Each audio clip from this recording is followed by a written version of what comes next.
Alright guys, hello and welcome to another video. Yes, you read the title right. I'm finally getting rid of the nasty, tall, old man wood shift knob in my E39 M5. Many of you guys know I have this OEM tall wooden shift knob in my M5 and I've hated it ever since I got the car. Recently, when I got a new clutch, I also had them install an E60 540 short shift kit. It's perfect. It's not too short. It's literally exactly what I imagined. I got really worried that it was going to be too short, but it's not. With this shifter, it's actually much better, but not quite as direct as I would like it. And I think the F10 M5 shift knob will work perfectly fine. So really the key is to take the shift knob out, which I'll show you. I'll insert a clip right now. All you have to do is, I put it in fourth gear, pulled up at an angle, but don't pull too hard because there of course is the plug for the light to illuminate the shift knob, because if you pull it too hard you could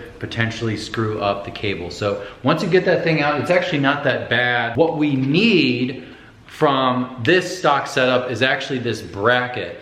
When you buy the F10 M5 shift boot, it comes with the F10 M5 bracket, which of course doesn't fit any other car other than the F10 M5. So what we have to do is take off this bracket, which is very easy because it's new.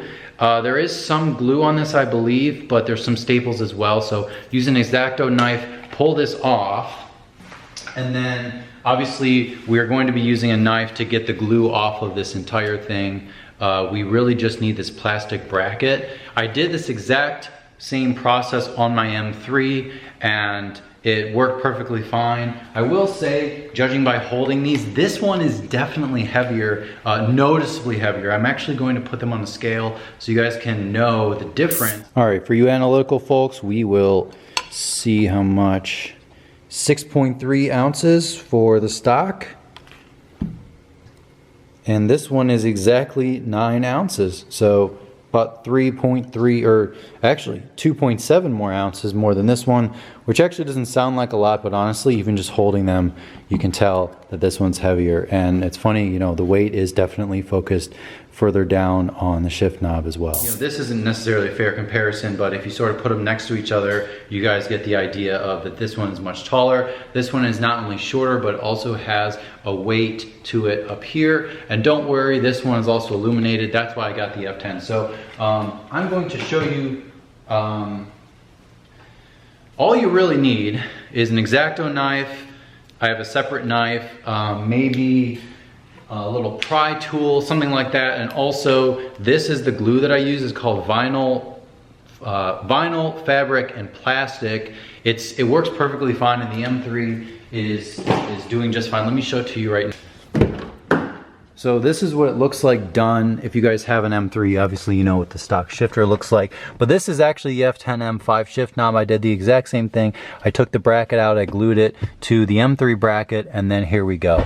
This is the regular shift. Everything about this is regular. It's not a short shift kit or anything, but I will be pairing the short shift kit in the M5 with the F10 M5 shift knob. All right, so I'm gonna time lapse this for you guys, but all I'm going to do is separate this leather, which hopefully I can try to show you on video. All you have to do is separate the leather from the plastic. And this is very tedious, but actually, to be honest with you, for a 16-year-old car, this is actually coming off very easily.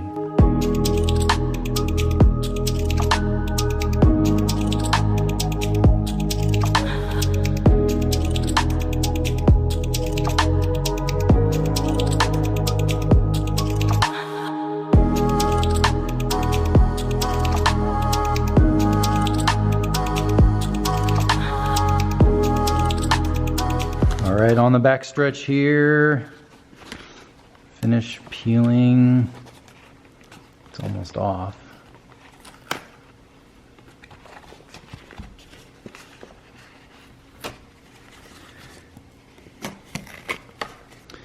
Thankfully, this plastic bracket is actually pretty sturdy.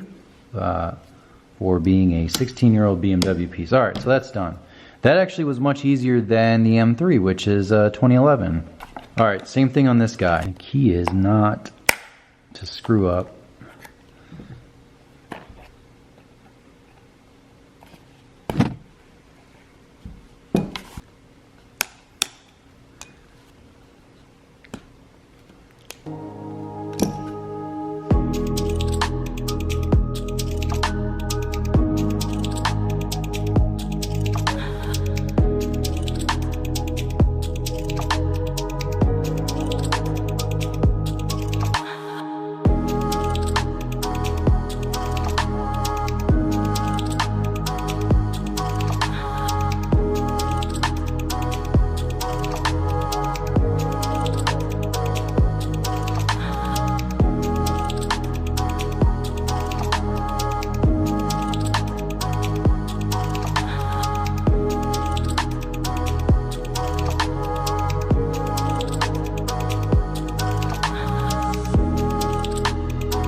Alright guys, good morning. It's the next day. I'm going to give you a quick little narration here while I take the clips off. I left this thing overnight, as you probably already figured out, and the key is to make sure that these clips are pressing in to this lip as much as possible, because when we clip it in, even this little, there's a little lip from the leather, and I'm not really sure if that's going to be too thick, so we might have to press it in a little bit more. So really the key, here doesn't really matter, but when it clicks in here, I might need to trim, sorry if you can see that, I might need to trim the leather just so it clicks in a little bit better. But we're just going to remove these, which these are literally key into doing this. One of the cheapest and easiest ways to get this done. But overall, it looks really good. This glue, it's honestly, I just got it at the hardware store a while back, and it works pretty good. So as you guys can see, yeah, so hopefully if you guys can see this leather tucked underneath this piece, there's not much to it. Where, let's go to another one. This one has like a little extra lip here. So we'll see if that fits. It might be a big deal, it might not. And you guys should stay tuned for the M5 tune video coming at you very shortly. Don't know what the heck this is about, all this rain and stuff. All right. Yeah, I'm gonna clean this. You can actually see this little, this is a piece from the shifter, the previous shifter. That nastiness. Yes, I know I have to clean the trim on the car. And I'm just gonna leave the cable like that. There's enough slack, and I feel like if it gets pulled one way or the other, it'll have enough room in there, so no problem. Just feel it out, give it a couple slaps, that's all I do. And then actually what you should do is tuck this, pop this in before you do that, just to make sure. And that's actually it. It actually clipped in fine. To be honest with you, it has a little flex to it, but that's just the stock plastic part. So, alright guys, I'm going to show you my shifting skills. Are you ready? First, second, third, fourth, fifth, sixth. And I can go all the way to reverse. As you can see, there's enough leather here.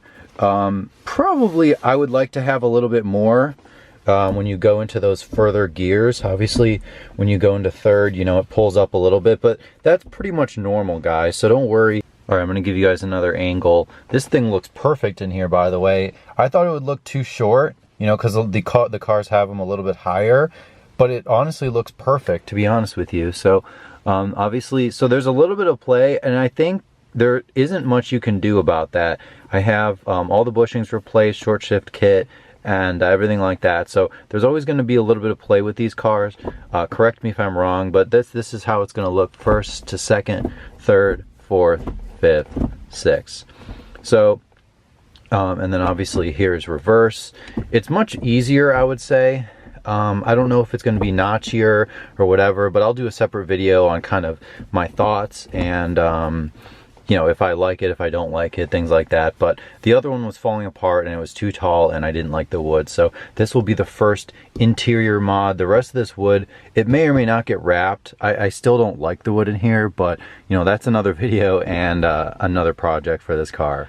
All right, guys, thank you again for watching. I hope that that was informative. The second round actually was super easy. I did the exact same thing on my M3, so I already kind of knew the full process. I would absolutely recommend this process. Definitely comment below if either I missed something or there was not a clarifying item or something like that.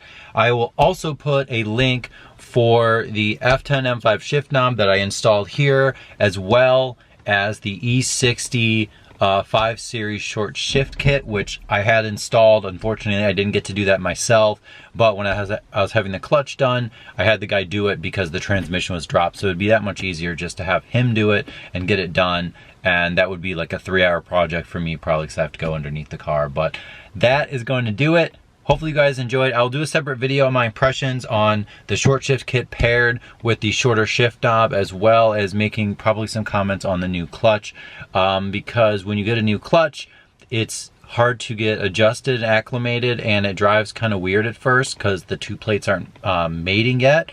They have to sort of create their own mating surface because it's totally, it's a new surface and they haven't been pressed and placed against each other for long enough. So, but that's another video. Thank you guys again for watching. More updates on this car to come, and I'll see you next time.